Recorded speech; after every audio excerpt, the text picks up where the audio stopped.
I am not a historian, but neither are you. So, how about we the people learn this stuff together? Welcome to US 101. And if you're not wearing green while wearing this episode, you could get pinched.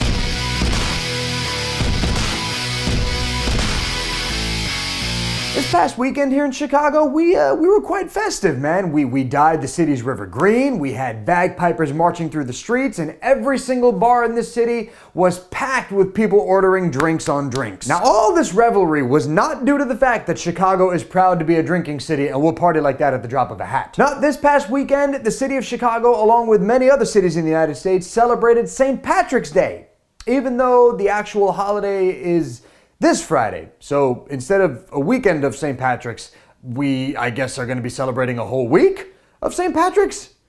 I'm going to need me another Guinness. That's what I'm talking about. But here's the thing, though. How did an Irish religious holiday end up becoming one of the biggest party holidays in the United States? Crack open a pint, if you're of age, and let me tell you the tale. Okay, so the story naturally begins in Ireland. St. Patrick is celebrated for bringing Christianity to the Emerald Isle, and most people would honor him by simply going to church on that day. And that was pretty much it. Nothing too crazy, man. In fact, I even read that St. Patrick's didn't become an official holiday in Ireland until 1904. But here in the United States, the celebration of the saints started a lot earlier. I take you back to the year 1737, and the city, you probably guessed it by now, Boston, obviously. In 1737, a group of men got together and had a small dinner to celebrate St. Patrick. But see, here's the thing, St. Patrick, mostly affiliated with the Catholic faith, while a lot of the Irish immigrants that were coming to the colonies at the time came from a Protestant background. So in essence, this dinner was less about celebrating St. Patrick and more about celebrating their home country of Ireland. Now, the first official St. Patrick's parade, or I should say large gathering, wasn't officially a parade, that actually took place not in Boston, but in New York in 1766, and it was put together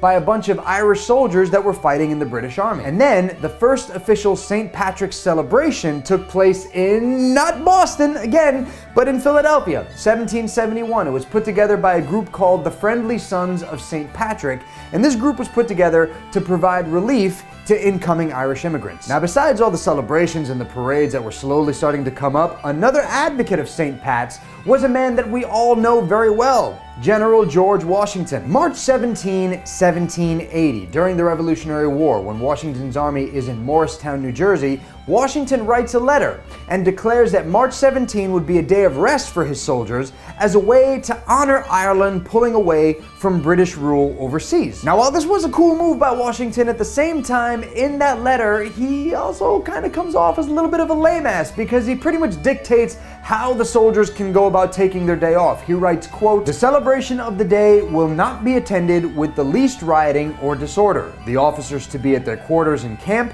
and the troops of the state line to keep within their own encampment," end quote. So the soldiers get themselves a day off from fighting, but unfortunately they don't get to head to the tavern for a pint.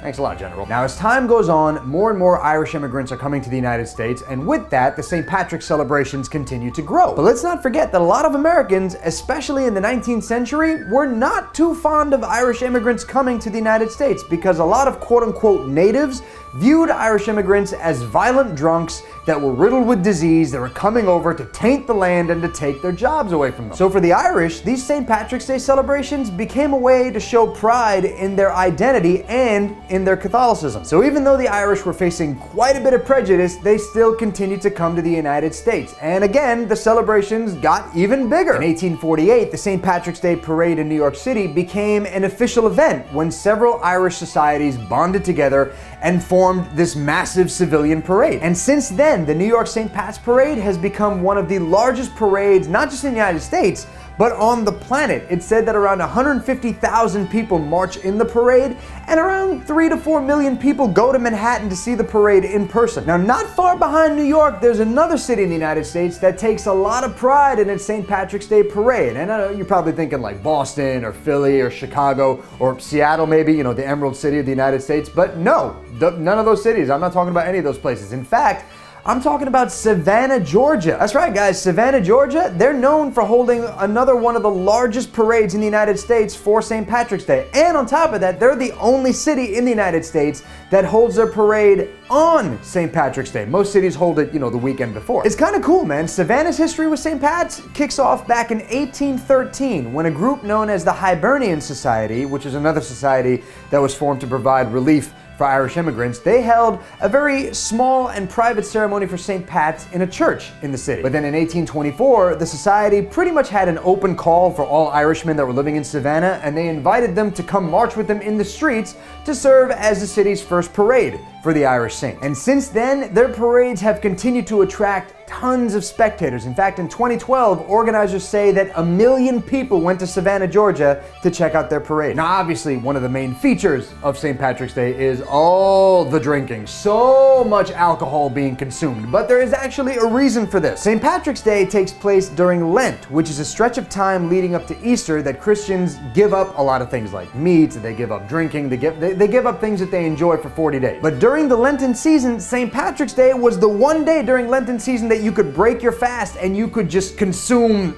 all the food you wanted, all the drinking you wanted. So the reason people drink so much on St. Patrick's Day basically is because it's a break from your fast. And another thing that's heavily promoted on St. Patrick's Day, and also has to do with indulging yourself a little bit, corned beef and cabbage, the meal that everybody associates with, Irish cooking. But it turns out corned beef and cabbage, not actually an Irish dish. You won't find very many people in Ireland eating corned beef and cabbage. It turns out that that dish was actually adopted by Irish immigrants when they came to the United States in the 19th century. And there you have it, my fellow partygoers, a little bit of historical context around a holiday that if you ask most people what St. Patrick's Day is all about, they'll probably tell you, oh, it's all about drinking Guinness and having corned beef and cabbage and drinking green beer. By the way, do not drink the green beer. That is always cheap beer that the bars try to sell and they dye it green. It's disgusting, don't drink it. And thank you guys so much for checking out this episode of US 101. Really do appreciate it. And thanks to all of you that have subscribed to the channel and are leaving comments on all the videos that have been posted thus far. I really enjoy interacting with you guys and commenting back to your comments. Let's keep the conversation going, man. Let me know your favorite thing about St. Patrick's Day. Let me know in the comment section down below. You can follow us on Facebook, on Twitter, on Instagram, all those links down below in the description box. Guys, thank you again for watching. Really do appreciate it, and I will see you guys next Tuesday for another episode of US 101. Until then, we